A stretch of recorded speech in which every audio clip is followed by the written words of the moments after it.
Thank you, Matt. With President Trump's tariffs on imported aluminum and steel from Canada, Mexico, and the European Union now in effect, U.S. businesses are weighing in on what that'll mean for their bottom line.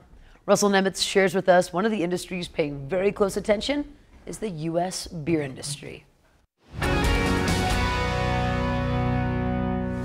Aluminum is a huge portion of what we sell. 60% of our business is aluminum can, and about 9% of it is keg business, which is steel. So they both have an impact on how much our product will cost eventually and cost the consumer. John Decker is owner of Briggs Distributing in Billings, Montana. He says the tariffs will have a huge trickle-down effect on local economies. Well, not only does it impact us, but it impacts the farmers that grow Coors barley and other barley here in the state for other competitive brands.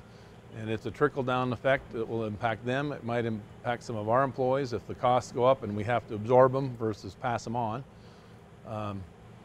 In the restaurant business, I mean, there's a trickle-down effect that could be huge. The Beer Institute agrees. The organization, which was founded in 1862, represents over 5,000 brewers and more than 2.2 million American jobs. Its president and CEO, Jim McGreevy, says it's all about the cost and production of beer. Aluminum is the beer brewer's largest input cost, and we estimate that the tariffs will cost beer brewers $347 million a year. That's nearly 40 billion aluminum cans and aluminum bottles bought by beer brewers in the United States in 2017. Bill Coors is actually credited with inventing the aluminum can in 1959, and the Coors family has had a relationship with barley growers in Colorado, Idaho, Montana, and Wyoming for a lot of years.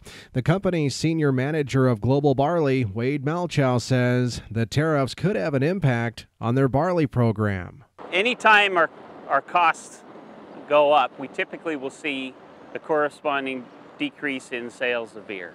And obviously in a community like this, an agriculture community, our worry is that will those increased costs translate into a reduced demand? That would mean purchasing a little less barley from a community such as Billings or Worland or Hardin or Great Falls, Montana.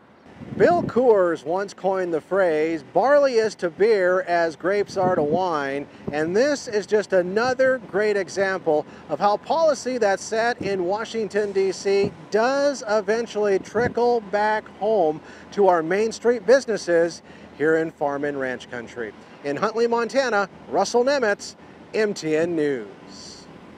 Now, Russell also adds that these tariffs are going to impact smaller craft beer brewers as well, also beginning to sell their products in aluminum cans now. Shifting gears.